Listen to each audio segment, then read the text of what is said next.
Did you know that Richarlison is the most hated footballer in the Premier League? Well, maybe he is your personal favourite. That's possible. However, most people do not like him, and it is because of this one reason. Care to know? Then watch this video to find out. Richarlison de Andrade, popularly known as Richarlison, was born on the 10th of May 1997 in Nova Venecia, Espírito Santo, Brazil. His childhood was not that great. His parents were poor. With his father being a stonemason and his mother a cleaner and ice cream seller, they lived in poverty and had very little to get by on. His parents divorced when he was still very young, and his mother had to bear the burden of caring for 5 children all by herself. Richarlison, the first child of the 5, had no choice but to support his mother by selling chocolates and ice cream and washing cars at the tender age of 11. During this time, his friends, on the other hand, were making a lot of money from selling drugs. However, he decided he wouldn't indulge in such. It was a tough decision to make, considering that he desperately needed money at the time. But he knew what his friends were doing was wrong, and choosing the same would set him on the wrong path for the rest of his life, which could eventually end up with him in jail. His friends would mock him and try to persuade him to join, but he refused. Then something shocking happened to him one day, and without it, perhaps you would have never heard of the name Richarlison today. Richarlison has loved football since he was a child, and he would often play football with his friends in the street.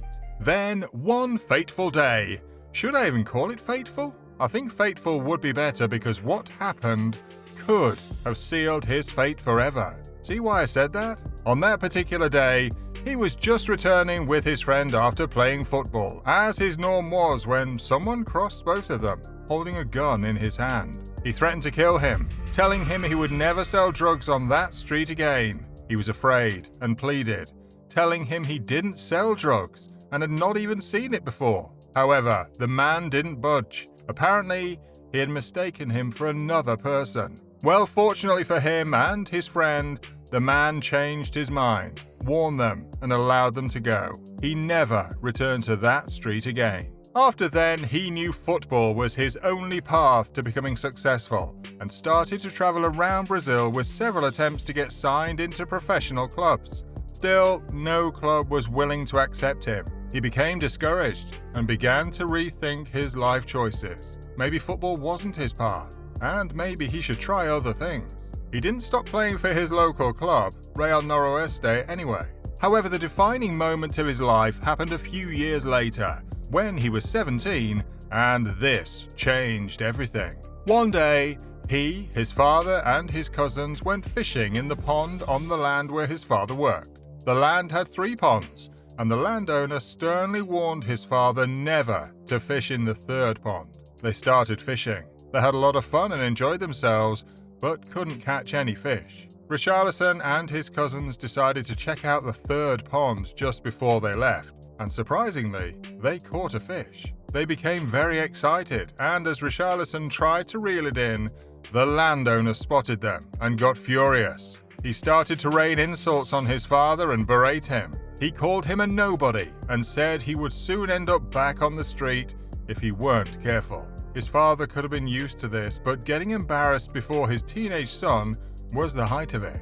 Richarlison saw the shame in his father's eyes, and this spurred something strong inside of him. The desire to bring his father out of this misery, and he knew that playing football was the only way he could achieve this. From then, becoming successful in football was no longer just a dream, it became an obsession. His first step to making his dream come true was to try out at America Monero. To do that, he had to travel to Belo Horizonte, so he started saving up for the bus and return tickets, and after some months, the money was complete. When he got to Belo Horizonte, he got so hungry that he spent the money for the return ticket on food. At this point, there was no going back home if he didn't get accepted. However, fortunately for him, the club director was impressed with his skills and signed his first ever pro contract. He had gotten what he so wanted. From then, he went beast mode and started bagging many goals for the club. He impressed his coaches with his speed, technique, and scoring ability, and soon became a regular on the team. During his time with America Mineiro, he scored 19 goals in 51 appearances. He helped the team secure promotion to the Brazilian Serie A. Richarlison's success at America Mineiro led to his move to Fluminense after they paid $2.5 million to sign him. This allowed him to finally fulfill his dream of bringing his father out of the ranch. In his first season with Fluminense, Richarlison played a key role in the team's success. He scored 10 goals and provided 4 assists in 22 league appearances, helping the team reach the top 4 of the league, and he was named the club's player of the season. His impressive performance caught the attention of the Dutch club Ajax, and they took an interest in him. However, when he was about to sign the contract, Watford made an offer. Now, it had always been Richarlison's dream to play in the Premier League since he was a child, and he would always go to his uncle's place to watch as many of the Premier League matches that he could. This was a dream come true for him, and even though Ajax had offered to pay more, he chose Watford instead. Richarlison's move to Watford in the English Premier League was initially met with skepticism from some pundits, who questioned whether he could adapt to the physicality and intensity of the league.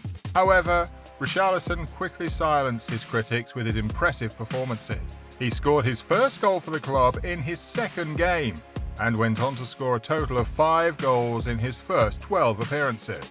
In his first season, he finished as the team's top scorer with 13 goals in all competitions. In August 2019, his former manager Marco Silva was now with Everton, so he ensured he signed Richarlison at all costs for a reported fee of $60 million. His performances also earned him a call-up to the Brazilian national team, and he debuted in a friendly against the United States. His impact was felt when he scored 2 goals in the next match. On returning to Everton, he made an immediate impact, scoring on his debut in a 1-0 win over Wolverhampton Wanderers and scoring 2 goals in his second match. He continued to impress throughout the season and finished as the team's top scorer with 15 goals in all competitions. He got called up again to the national team for the 2019 Copa America, and he helped win Copa America for his country, Brazil. Wait a minute, I suppose you're wondering that with all these achievements for his club and country, how then is he the most hated footballer in England? Well, this is hard to believe, but let me tell you. Marco Silva got sacked and replaced with Carlo Ancelotti. This new manager had high expectations of him, so high that he fell short of them. In the 2020-2021 season, Richarlison started on a good note, scoring 4 goals and having 2 assists in the first few games. But as the season went on, things began to change drastically for him, and the frustration started to get to him. He needed to get back up, and he needed it fast. Copa America 2021 came, and he thought this would bring the change he needed. But unfortunately, he couldn't do much. He scored only 1 goal in the tournament and had no assists. He went to the Olympic Games again, and this time he went beast mode. Scored a hat-trick in the first match and went on to be the highest scorer of the tournament, winning the gold medal with Brazil. However, things were not the same when he returned to England. Several months passed without scoring any goals, but every time he played for Brazil, he kept showing himself as a legend. Tottenham overlooked his shortcomings in Everton and thought they could give him a chance, and maybe he would replicate his success in Brazil at their club. Quite terribly, he could only score 2 goals in 15 matches. However, he continued bagging many goals whenever he played for Brazil. In the World Cup 2022, he not only scored 3 goals for Brazil, but also scored the goal of the tournament. This is why he is hated more than every other footballer in England. Now the question is, why does he perform so well for his national team, but just lives as a shadow of himself in his clubs? What do you think? Leave a comment below. If you enjoyed this video, give it a like and ensure you subscribe to this channel for more content like this one. See you in the next one.